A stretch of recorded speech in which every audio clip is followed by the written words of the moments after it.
Good morning and welcome. Thank you so much for joining us today for our webinar on whether the tax credits are right for your project.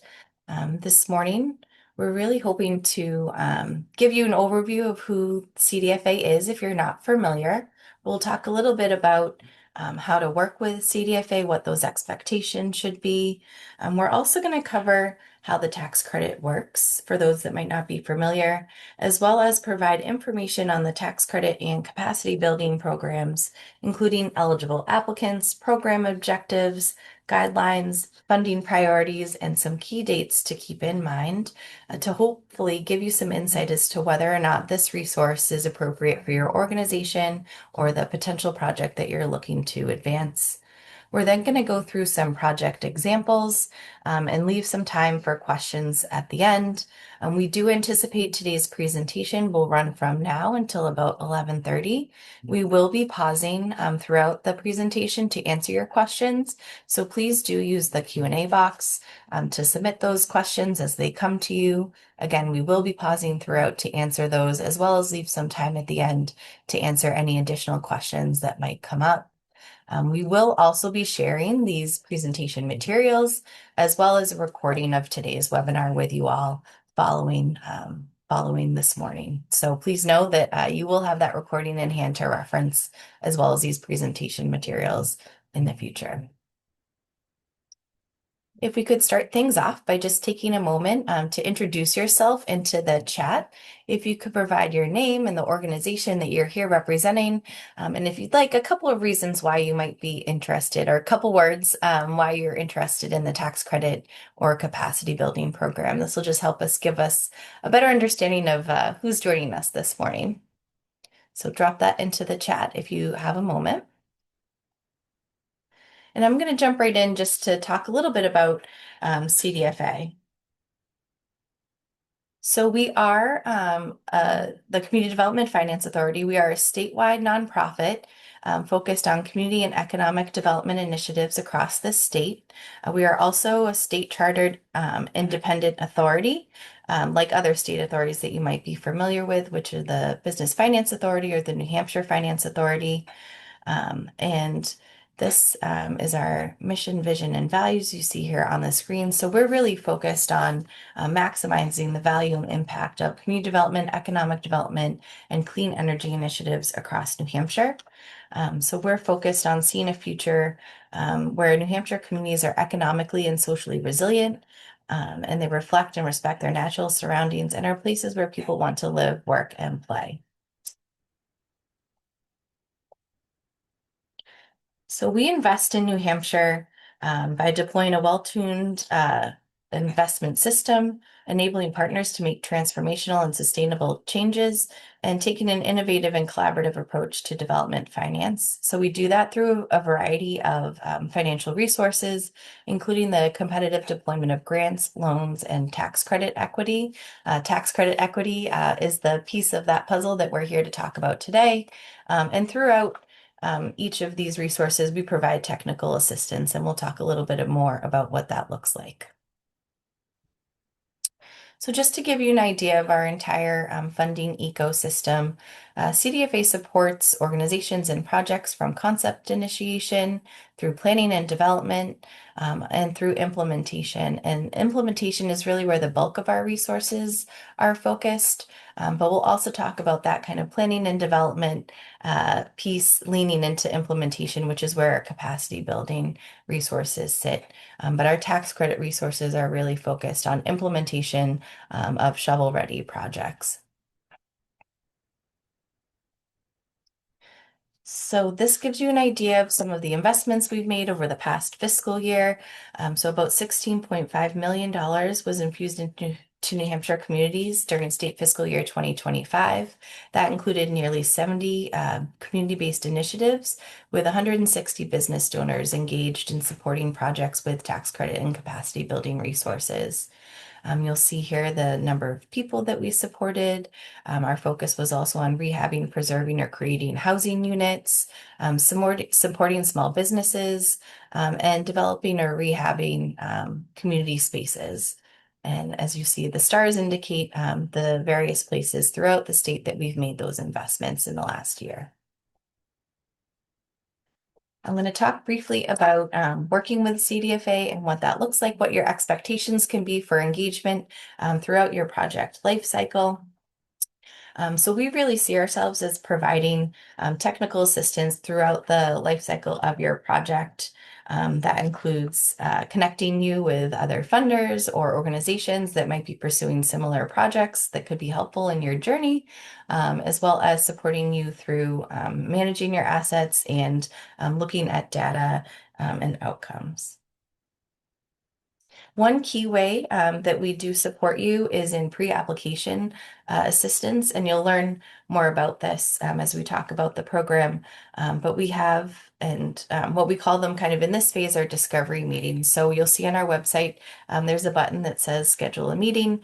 We encourage any organization that's looking to work with CDFA to take advantage of that, submit a form, tell us a little bit about your organization, what you're looking to accomplish, so that we can schedule some time to really talk to you about that potential project, get a better understanding of where our resources might be supportive, and help kind of guide you along the way. That's in the pre-application phase. So even before you're looking to submit an application, we certainly want to be having those conversations with you about what you're looking to accomplish and how we can support you. We also have what we call our resource hub. That is an online directory of all of our program guidance. That includes our application and program guides, which you'll learn are key pieces of information to help you understand our program priorities, eligible applicants, and how to apply for our resources. And then, as I mentioned, we provide that ongoing technical assistance. So making sure that we're fully supporting you throughout your project in the pre-application and project development phase. One way that we also help in that pre-application or application phase is providing grant writing assistance. So this is a competitive application, but we do have limited resources to provide grant writing assistance to organizations that may have limited capacity or experience in grant writing. It's up to $3,000 per award, and there's no match requirement. But those resources are to either to help you internally support grant writing or engage with a consultant for grant writing. Our application for grant writing assistance for the tax credit and capacity building program will open on October 31st. Decisions will be made on a rolling basis, but we are going to start looking at applications on December 12th through January 31st. As I mentioned, there are limited resources, and so it is a competitive application. So we certainly encourage you to submit that application as soon as possible. Not only does that have us looking at your application earlier in the rolling deadline, but also gives you more of an opportunity, should you be awarded funds, to connect with a grant writing consultant and really take most advantage of the time that you need to prepare a thoughtful application. And also noting, we can help connect you to a consultant if that's something of interest to you or you need, but we don't require that you use our list of consultants. But making those connections is certainly something that we're looking to do if that's of assistance. And with that, I'm going to turn it over to Betsy McNamara, who's working with us on the tax credit program to really start to dive into some of these programmatic details. Thanks, Melissa. Yes, as Melissa said, I'm Betsy McNamara, and I am a consultant working with New Hampshire CDFA starting last year on the tax credit program, attempting to fill the very, very big shoes of George Hunton, who retired as the longtime director of the tax credit program.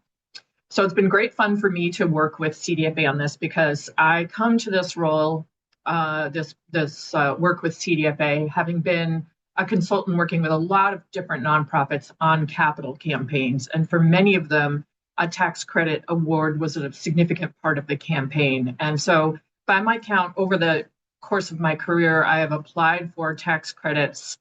I've written 14 tax credit applications. Most of them were funded. I think 12 were funded. And so then I worked with the organization on actually marketing and fundraising the tax credits. So it's been super fun for me to be now on this side working and learning about all of the work that goes on internally with CDFA to raise awareness about this tax credit program and to support applicants and then awarded projects throughout the life of the award. So this is a deep dive into our tax credit programs to help you decide if this is a good funding source for you. The tax credit program has two different programs within it. The first is the capacity building program, and this focuses mostly on what it says here, capacity building, and Molly Donovan is going to go into more detail there. The other part of the tax credit program is really about capital projects, so bricks and mortar, and as Melissa said, usually pretty shovel ready. So I'm going to start by describing that program in greater detail. But first, I would like to talk about how the tax credit works.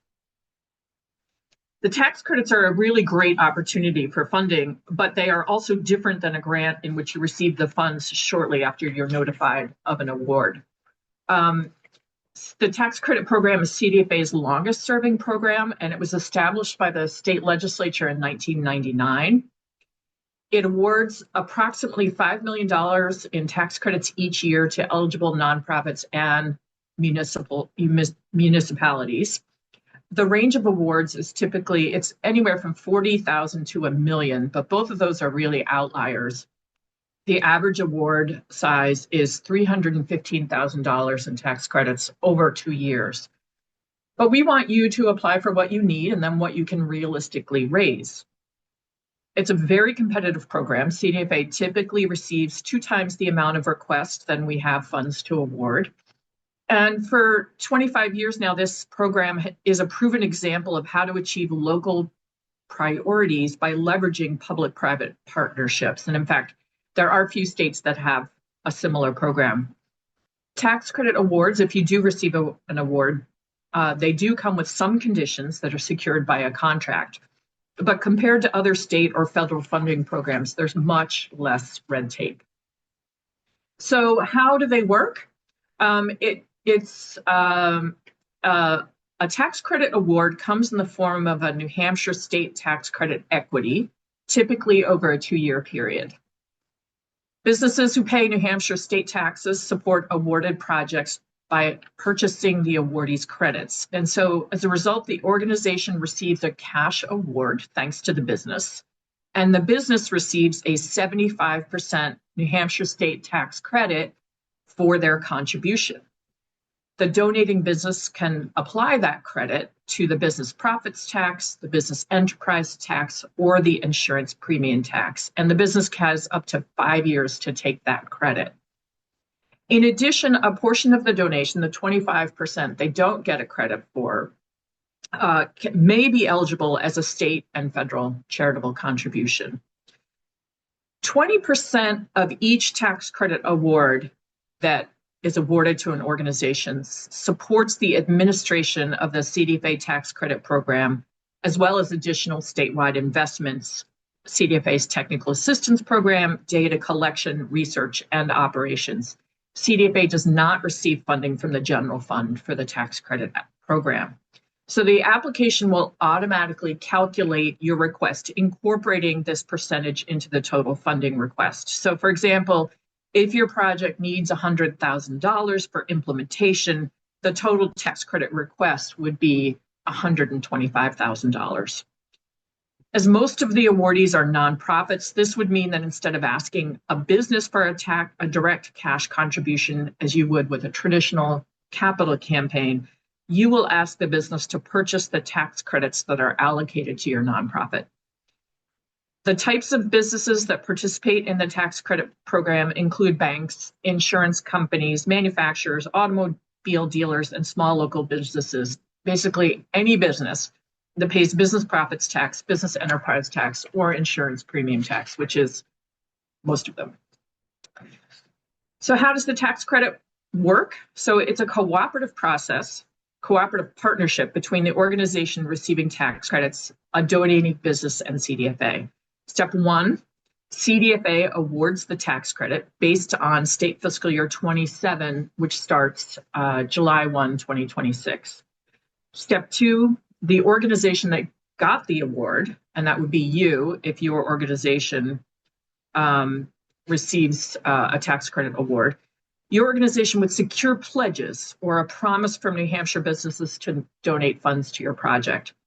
Step 3, the business sends its donation to CDFA on a chosen date. The money does not go to the project, it goes to CDFA. Step 4, funds for the project are available to be released to your organization once you have secured all pledges for both years of your award in accordance with your contract requirements.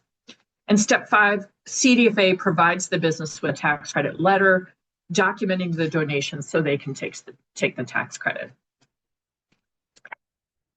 Let me pause here for any questions, if anything has come up, before I do a deeper dive into the tax credit program for capital projects. Good morning, Betsy. I'm not seeing any questions right now, but I'm sure they'll come, and just dropped in the chat again a reminder to place those questions in the Q&A box, and we'll be pausing throughout, like now, to answer them. Okay, thanks, Melissa. So the tax credit program focused on capital projects. This represents the majority of tax credit funds awarded each year. Eligible applicants are community development corporations, nonprofit organizations involved in community development, municipal governments, employee cooperatives, or other types of cooperatives. If your entity is not yet incorporated as a nonprofit or one of these, you can apply with a fiscal sponsor as the applicant, and we have a whole lot of guidance on how to do so. The program objectives.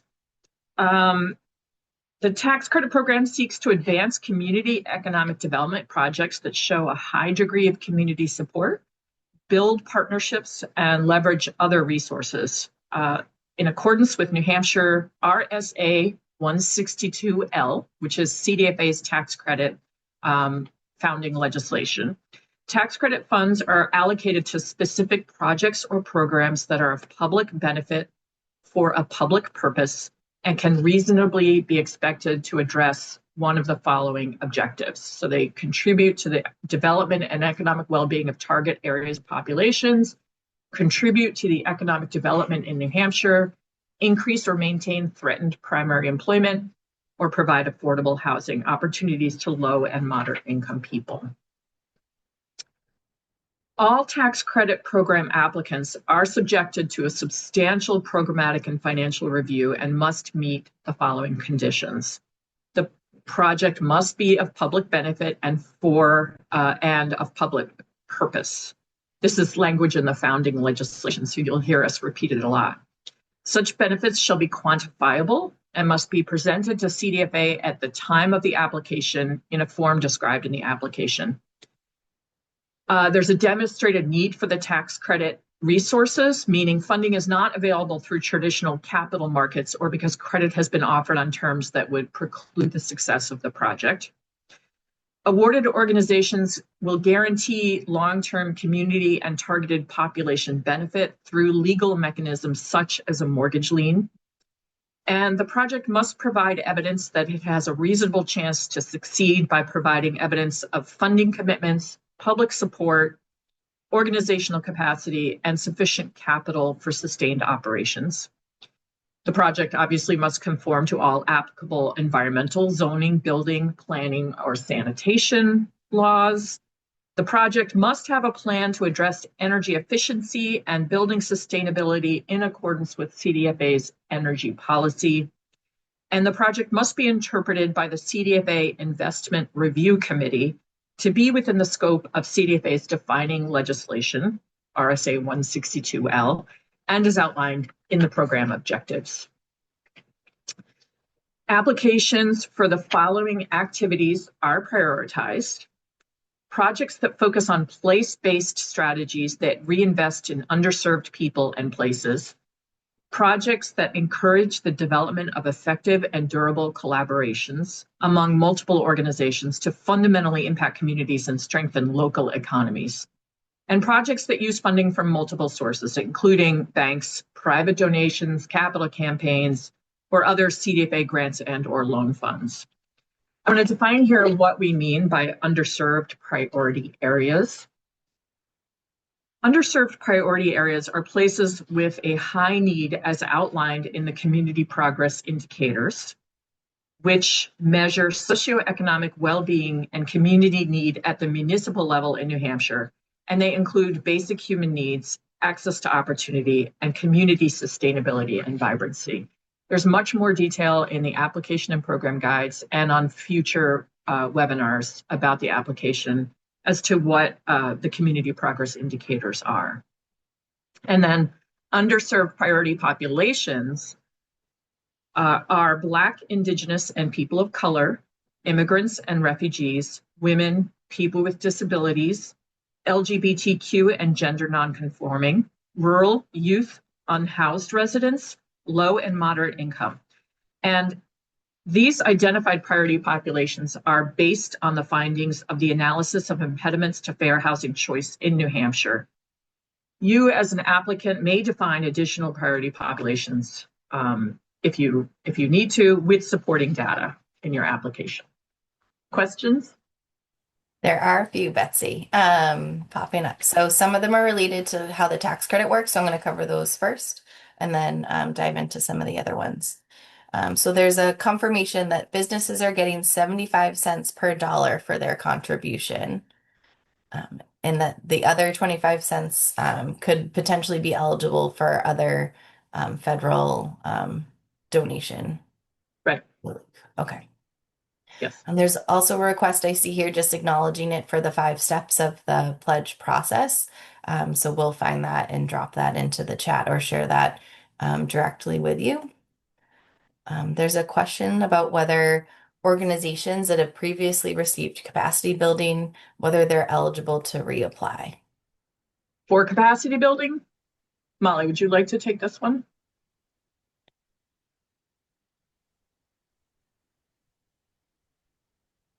Sorry. Here I am. Hello. Yes, that's a really good question. The capacity building program is designed to be one-time infusion into an organization to build their capacity. So not likely a second capacity building, but certainly worth a conversation with us if it's a project or an initiative that is different than what they were first funded for, but would not be a priority. We do encourage capacity building grantees to look at the tax credit program. You know, we're hopeful we're building their capacity to go forward with funding on a larger project. Thank you. Great. So question about whether or not CDFA might help in year one that nonprofit secure pledges if the nonprofit is small. For the capacity building program, for the tax credit program that's focused on bricks and mortar projects, as I'm describing here, no, the organization is required to sell both year fundraise and market both years of the tax credits. In the capacity building program, as Molly is going to describe a bit later in this webinar, CDFA may offer to sell the tax credits in the first year of the program if the organization clearly does not have the capacity and has no experience. Did I describe that correctly, Molly? Yes, absolutely. Great. And I'll go over it again in a few slides. Okay. I'd also just note that if the organization is applying for tax infrastructure or a bigger tax credit project and thinks that support selling the tax credits is necessary, that they can budget in for a consultant in their budget for that project. Is that fair to say that they can budget that? Yes. Okay. Yep. A question about whether match is required, and you might cover this a little bit more in depth on the readiness piece, but is that something you might share now? Sure. I don't know that I would call it a match. Again, for this capital project tax credit program, CDFA has been as little as 2% of the total project goal and as much as 80% of the total project cost, I should say. And that's really a part of the readiness conversation. And I'm going to describe more about what we mean by readiness later. But typically CDFA is never the only source of funding for a project through the tax credit program. Great. And then I think we'll cover this a little bit more. So I'm going to pause on some of the other questions that are coming up because I think we might answer them as we move through the slides. Okay. So we are now I'm going to talk with you about what readiness for the tax credit program looks like. The evaluation for the tax credits focuses very much on public benefit and public purpose. As I said, you see those words a lot in our application and program guide. But we also focus on readiness. Most applications for the tax credit program very much meet the threshold of public purpose and public benefit. Only about 50% of the applications take off all aspects of readiness. And so by readiness, then we do mean a framework. It's not a hard and fast rule. We balance readiness with public benefit, and CDFA works to ensure benefit and support readiness. So there are these four components of what we mean by a readiness framework: community engagement and support, a proven need for the project and proven need for funding, your capacity, and your networks within the business community. So community engagement and support, what we really mean that as is you're bringing people into the process to shape the outcome. Next slide, please, Melissa. When the engagement prioritizes a variety of styles of engagement, then underrepresented voices are more likely to be heard. So the questions we ask are, was the project informed by the people it is intended to serve? Does it have the support of the community? Does it align with current community priorities, as evidenced in something such as a community master plan? CDFA itself is very active in community engagement with its own programs, and we ask those we partner with to also prioritize community engagement. Another aspect of readiness is a proven need. And so these are the four things I've described earlier. Does it contribute to the development or redevelopment and economic well-being of a priority area or priority population? Does the project contribute to the economic development of the state? Does it increase or maintain threatened primary employment? Or does it provide affordable housing opportunities to low and moderate income people? Another aspect we look for are quantifiable outcome measurements for the project. So for example, how many units of affordable housing, how many jobs were preserved or created, how much money was added to the community as a result of the project. And then finally, you can't get the funding elsewhere. We'll have specific examples later in this workshop of what that looks like. But as I said earlier, CDFA tax credits are never the full, will never pay for the full cost of your project. And we have been as little as 2% of the total cost of the project and as much as 80%. It really depends on the project. Finally, we want to know, do you have the capacity to carry out the project? Does your organization have strong leadership? Do you have other committed funding? Do you have a clear project timeline? Do you have site control of the capital project? So do you own the property? Do you have a purchase and sale agreement? We want to know that you have the capacity to secure tax credit pledges. Do you have a strong network of business connections? Applications are very much helped by letters of intent from a business saying we will pledge to support this project. And then finally, can your organization demonstrate that it can run and sustain the project for the long term? This next slide shows a graph of our application evaluation. We receive applications demonstrating many different levels of readiness and public benefit, public purpose. Your application will be most competitive if you can demonstrate both high public benefit, public purpose, and a high level of readiness. Any more questions, Melissa, before I turn it over to Molly? I am not seeing any additional that we might not get to in some of the other slides right now. So I think Okay, great. Let me turn it over to Molly Donovan, CDFA's Director of Economic Development. Thanks, Betsy, and thanks, Melissa, and thanks to all of you for being here today. I've got a few short slides on the capacity building program that Betsy's been referring to throughout her presentation. And just as a reminder, the capacity building program is a subset of the tax credit program, but it is tax credits. It's an amount that we set aside because we know that strong organizations are needed to carry out community economic development. So under capacity building, we're looking to support the organizations that are doing this type of work. We do also focus on priority populations, which Betsy did list earlier, but I'm going to review and also let you know that they are in our program and application guide. But we're really focused on priority populations such as Black, Indigenous, and other people of color, immigrants and refugees, women, people with disabilities, LGBTQ, and gender nonconforming, rural, youth, unhoused residents, and low and moderate income people. Under capacity building, this can be sort of a tricky topic to understand. We do a separate webinar on just capacity building. I'll share the details in a moment with you. But we're looking for investment in organizations such as leadership development, organizational effectiveness, financial oversight, fundraising and development capacity, strengthening governance, staff development, program development, pilot initiatives, program evaluation, inclusion, and volunteer management. So as I said earlier, this is typically a one-time infusion for an organization. And oftentimes these are organizations that are new or emerging in the area that they're working. We do a small number of grants, under 10 each year, and it's a very competitive process. This photo in front of you is from the 1269 Cafe in Manchester.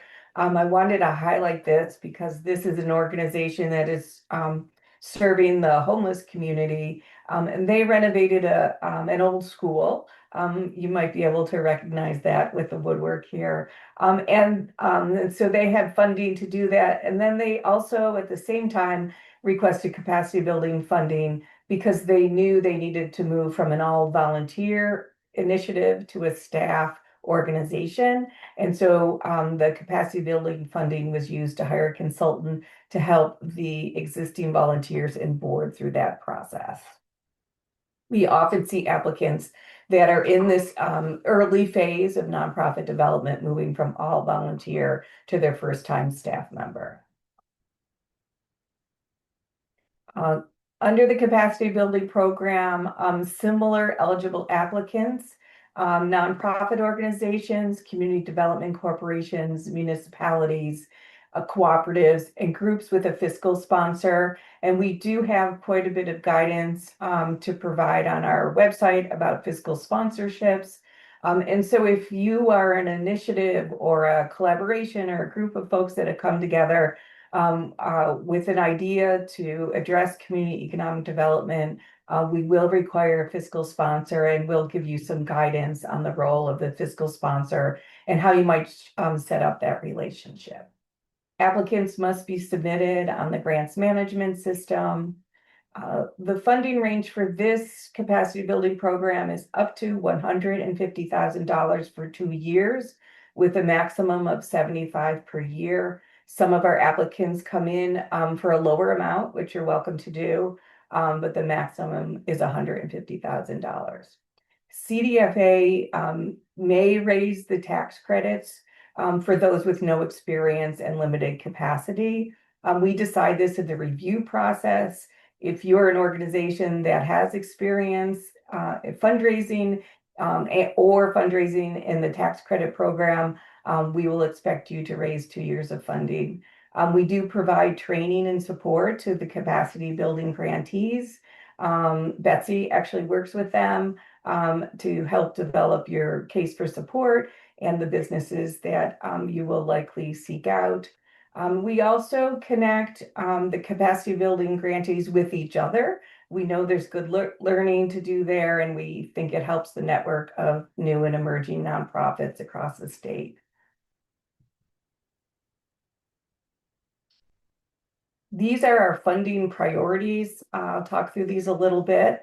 Again, more information in our application and guide. And first to say that we do prioritize projects and organizations that are serving our priority populations. These are our funding priorities. And they're not in any specific order. They're not weighted in any order. And some applicants have more than one of the priorities. I don't think anyone's ever had all of the priorities. And it's okay if you're just followed one priority area. So under collaboration, partnerships, and strategic alliances, we've always looked at proposals that included collaboration and partnerships. And this year we've added strategic alliances. And so in our deep dive webinar on capacity building, I'll talk further about each one of those. But I would sum up a collaboration is when a couple of organizations or an organization and a municipality decide to work together to address an issue. A partnership might be something a little more formalized and where you may be working together on joint programming. A strategic alliance seems really important in these times where we have limited federal funding available in some areas. And a strategic alliance is when two organizations come together and they may decide to share staff or share facilities or office space. They may do some joint programming together, but what they're really trying to do is both meet their mission and do that in a way that is costing less with this limited funding. Strategic alliances, all of these collaboration, partnerships, and strategic alliances are difficult to build. And so many of our applicants are looking for funding for consultant to help them bring them through these processes. Sometimes strategic alliances end up aligning organizations that may over time decide to merge or work together more closely or strengthen their alliance. And so that is one of our funding priorities this year. Second, as I said, initiatives led by and benefiting priority populations and priority locations around the state. Third are place-based strategies. Oftentimes, these are strategies that are happening in a community prior to application for tax credit brick and mortar or redevelopment funds. And this is an organization that's looking at a place that might be defined as a town, a neighborhood, a main street, a downtown, an area where you're focused, of course, on individual buildings, but you're also focused on the public space and how to bring your community together to build community in a physical and geographically defined area. We are often looking for, and every year we fund innovative models of programming, governance, initiatives, or organizations. So if you want to try something really new and different that we haven't seen in the nonprofit sector, we're interested in looking at those applications and having conversations with you. We think innovation is really important and that it helps to spur new answers for some of the things that we're working on in communities. And then efforts to engage the community more broadly and deeply. This can also be connected to the larger tax credit program. We want to ensure that you are connected with your community, so the community priorities are reflected in projects going forward. And we know that this takes time, staff training, and sometimes consultant work to broadly and deeply engage in your community.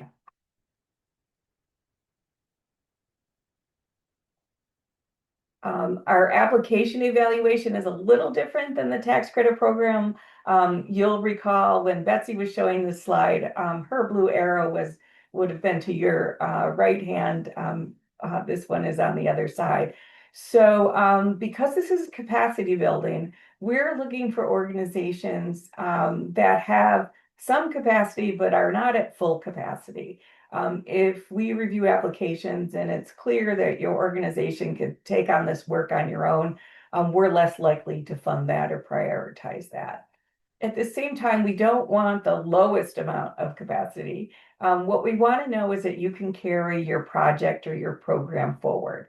So oftentimes, there are really good initiatives that are happening around the state, but they may not be ready or have enough capacity to move forward in starting a program.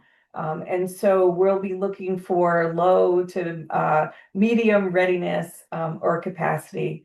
And as with all tax credit program applicants, we're looking for high public benefit and public purpose.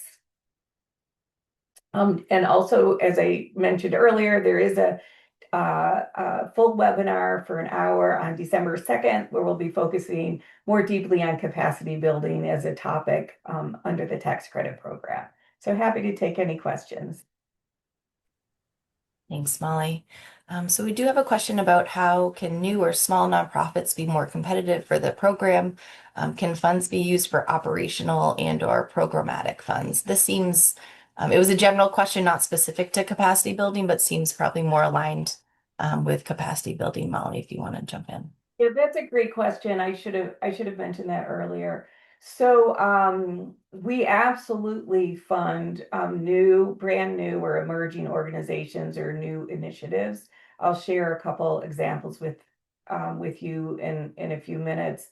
And also what part of readiness on the capacity side is we want to know that you have a funding plan for when our funds are completed. So we really don't want to start an initiative or a program or fund a staff person where there's no plan beyond the 2 years of our funding. This funding is really to get things off the ground and get going. And so we will look at it in terms of that. So yes to programming.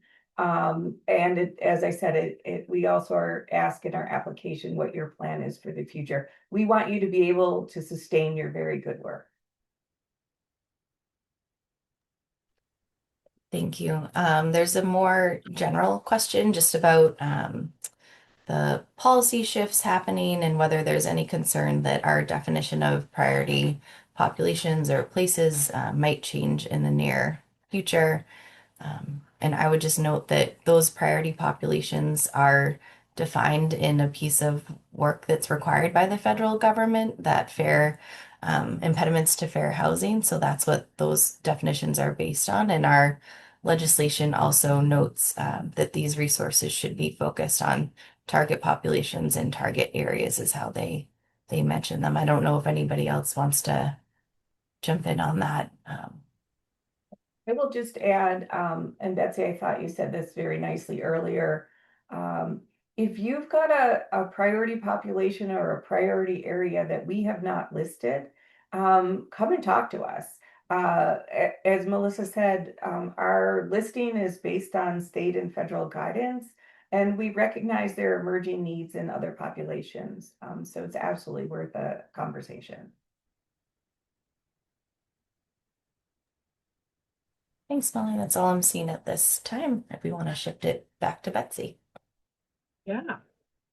Thanks, Molly and Melissa. So we're going to talk now about some very specific project examples, giving you examples of some applications that were awarded for both the tax credit capital project program and the capacity building program, so that you can get a sense of the sort of what goes into our thinking about some of these.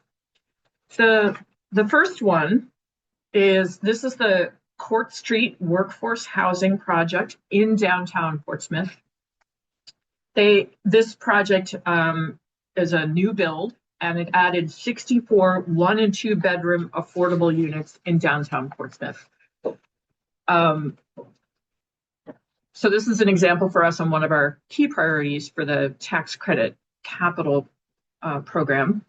This is, and that is affordable housing. It's very complex financing sources, many partners, CDFA's tax credit award was some of the first funding in, but they had applications into multiple federal and state funding sources. And so CDFA's tax credit award of $375,000, that's the gross award. Their net to the project was $300,000. It was a small part. The total project cost was $16,300,000. But it leveraged other state and federal funding because it demonstrated early on that this was of interest. In terms of readiness, they did have site control on the property. They had a signed purchase and sale agreement. The total award was just about 2% of the total project cost. But again, being early in had a big impact on other financing commitments. And in terms of readiness, CDFA understood that a tax credit application the following year, the following March, would have been too late. They wouldn't have, the program would have moved along too far. So we were able to leverage a lot of other funding through this award. The next project example of a tax credit bricks and mortar award is a municipality. CDFA's concern with this one, this is Claremont, by the way, was if the applicant had the ability to secure tax credit pledges. So the town of Claremont came in partnership with the music school in Claremont. The school itself, so the music school is a nonprofit, the school itself had the capacity and the history of raising funds. Usually a municipality doesn't have any fundraising experience and certainly doesn't have the bandwidth to do this. And so very often needs the assistance of a community partner to actually convince CDFA that it can secure tax credit pledges from businesses. The next example is a smaller, slightly less complicated nonprofit project, and this is Little Antlers Learning Center in Plymouth. It's a program of Mid-State Health. Little Antlers expanded its learning center, providing high-quality childcare to 60 children, infant through preschool age, in a state-of-the-art, energy-efficient facility with indoor and outdoor play areas. 51% of the families served are low or moderate income. So in terms of public benefit, public purpose, this is a very clear public benefit and public purpose. It was in a rural area. There was a significant need for this program and the expansion of childcare slots based on that was demonstrated by a feasibility study. In terms of site control, they had a signed purchase and sale agreement on the property. The total cost of the project was $2.6 million. CDFA's tax credit award was a gross of $300,000 or a net of $240,000 to the project. At the time of application, they had no money committed. So this is another example of CDFA coming in early to leverage other state and federal funding. And that funding was a USDA rural development loan, community development block grants, and then other state and private funding sources for the balance of the funds. And then the last example I will provide for the tax credit capital program is a slightly larger and more complex nonprofit project. This is 100 Nights in Keene, and they constructed a new 48-bed homeless shelter with supportive services. The total project cost was $4.4 million, and the total tax credit award was $750,000 gross with a net of $600,000 to the project. They also undertook a $2.6 million capital campaign. The public benefit is clear. It's a community facility supporting the people who are unhoused with supportive services, both with a place and with supportive services. But at the application, there was actually limited project readiness. They had tried multiple sites and had previously applied for tax credits without getting an award. This site was not yet under control because they needed a variance to actually develop the property. But the site work and site plan were completed and the schematics were completed. They had a very strong design and project management team and a fundraising team that included a consultant and a very experienced executive director. Between the time of the application submission and final review, the organization did secure a signed purchase and sale agreement and got the variance. Generally, CDFA prefers to be, if there's going to be a capital campaign as part of the capital stack for a project, they prefer that campaign to be at 50 to 60% of goal, just to demonstrate that the organization does have the capacity to carry out a campaign. In this case, 100 Nights had only $100,000 committed at application, but it did include, the application itself did include a very detailed capital campaign plan, including a full list of prospective donors and the amount they were going to ask. Noted that they had a strong history of fundraising and that they had existing donors to the program that had already expressed strong interest in giving to the campaign. They also had more than $125,000 in tax credit letters of intent to pledge from businesses at the time of application. Let me turn it over to Molly now for some capacity building examples. Thanks, Betsy. I'll just add on 100 Nights. Interesting because they came in for capacity building after the building was built, which is pretty unusual. Our expectation is if you are working on bricks and mortar, you have funding to run your program. But they came into us in a really a different way. What they discovered once they opened their building was their physical space allowed them to do more and new and different programming. And actually the community had come to them and asked them to do more programming. So they came into capacity building so that they could develop new programs that met community needs. They were looking at doing a culinary arts program, etc. So occasionally, it's not that common, a tax credit program will come back for capacity building. I wanted to share the New Hampshire Preservation Alliance grant with you this morning. This is a capacity building grant we're very proud of. This is a long-standing organization and successful organization, nonprofit in New Hampshire. I'm sure many of you know of them. And so not our typical applicant, but they came into us identifying a need and wanted to do something different and innovative for their organization. They had done a study to understand what the challenges were with bringing the next generation of people who could work on historic buildings. And so it was determined they needed to start a workforce program and get young people interested in learning how to do glazing of windows and a specific kind of roofs and carpentry for historic preservation. And because this was really outside, it was deeply related to their mission. They're feeling strongly that going forward, they're going to need people to renovate properties across the state. And they have a wonderful resource of tradespeople who are doing this work, but there's fewer and fewer of them.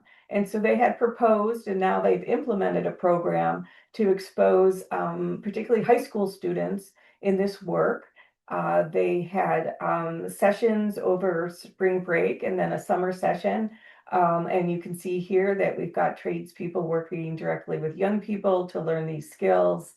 Again, as I said, they were really stretching as an organization to try something in the workforce space that they had never done with quite a bit of success. And so this was a successful capacity building application. They've also are working and have some interest in expanded funding to carry the work on beyond the time frame of the grant that we provided. The second example I want to share with you is funding that we provided to Good Work. Good Work is an umbrella organization for nonprofits on the Seacoast. They are closely aligned with the New Hampshire Center for Nonprofits. And they do actually do a lot of capacity building with the nonprofits in the Seacoast area. What they were interested in was putting together what they call the Seacoast Impact Circle. And so they came to us for 1 year of funding, $75,000.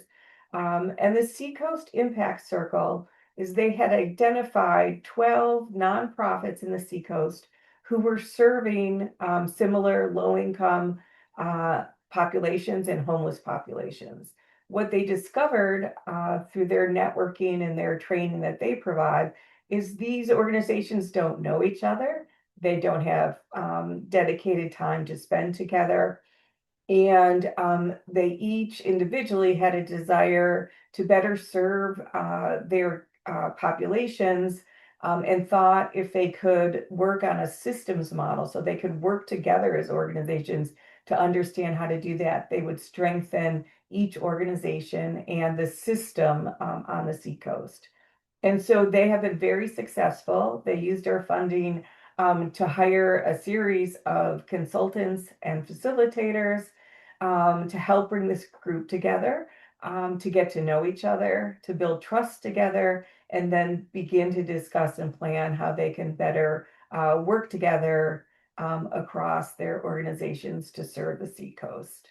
In this funding, what we're really interested in here is this is a systems approach. This is looking pretty big picture on how you make change across our region. We're always interested in projects that can potentially be replicated across the state. And so one of our interests here was if this worked on the Seacoast, would we see other applicants across the state coming in to do a similar thing in their region? So that is what I wanted to share about good work and the Seacoast Impact Circle. I'll throw it back to you, Betsy. Great. So we're going to talk now about next steps. The very first thing is we really encourage you to set up a discovery meeting with CDFA staff. So you can do that by going to the CDFA's website. Right on the homepage is a button that says schedule a meeting. Just fill out a web form, online web form asking for a little bit of detail, and somebody from CDFA will reach out to you. This is a really great opportunity for you to meet with somebody from CDFA and talk the specifics of your proposed project prior to putting the work into an application. The next thing is to sign up for upcoming workshops. Molly's mentioned a few. We have 5 workshops between now and mid-January that go into much more detail about these programs and about the applications themselves. And then consider grant writing support. This is first come, first serve, so there is some urgency, limited funding, first come, first serve. So we'll support organizations with limited grant writing experience or the capacity to do grant writing, up to $3,000 per award with no match required from the applicant. Applications for grant writing assistance open on October 31st through CDFA's grants management system, and then decisions will be made starting December 12th and ending January 31st until the funds are expended. They could be completely awarded on December 12th. So I suggest you, if you're going to apply for that, apply before the 12th. CDFA does provide a list of consultants, or you can propose your own consultant, and then you have time to consider whether your organization is a good match for CDFA. The deadlines are for both of these programs that we're discussing are March 6, 2026. So here's how you can sign up for a discovery meeting right now. We can help you with accessing technical assistance, understanding all the resources that CDFA has, and applying for grant writing assistance. You can also sign up for a workshop. This is the list of the workshops. All of this information is going to be sent to you by Melissa following this webinar. So you don't have to write it all down or frantically sign up now. But we work hard to make sure that folks have access to as much information as possible prior to the decision to make it to whether apply or not, and then also as you're writing the application. So that is Yes, thank you. Melissa's putting in the chat. That concludes our presentation. We're really interested in knowing if there are additional questions and welcome your comments and thoughts.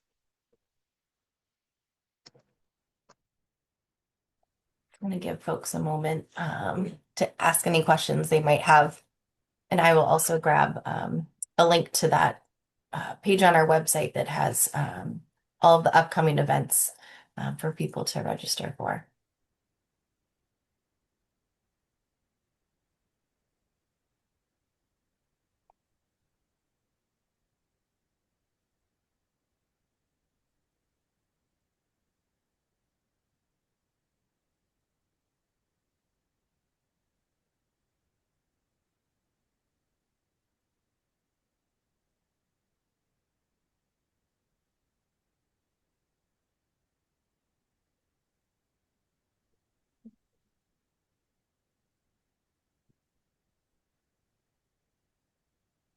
All right, I am not seeing any additional questions. Oh, did I speak too fast? Probably.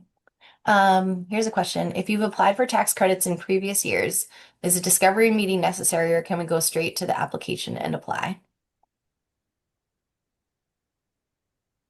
Does that mean that you have not? If you have applied and been awarded, then it's probably a new project. And so I think the discovery meeting will be helpful. And if you applied and were not awarded, it would be interesting to know what's different this time. It's a competitive process. Yeah, sorry. They just noted that they applied and were not awarded in the previous year. Last year. I think it would be helpful to understand, what about it is different this year, this time, and what can be done to make it more competitive this round.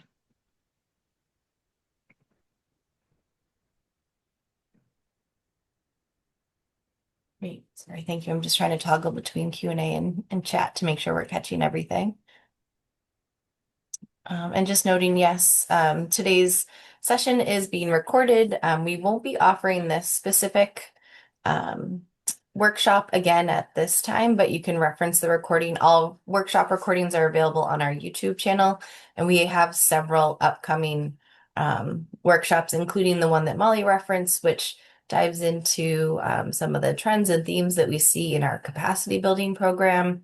And then in January is really when our application phase kicks off with a series of workshops on more in depth on the tax credit and capacity building programs, as well as very specific webinars that go through the actual application process for each of those programs. Is there anything else that I missed? And then I think I just see a question about the CDBG program application webinar is on November 5th. And that will also be recorded and available. If you're not able to make any of these workshops live, please register so we can be sure that you're on the email list to receive all of the follow-up materials that we have, including the presentation, the recording, and any of the resources that are relevant.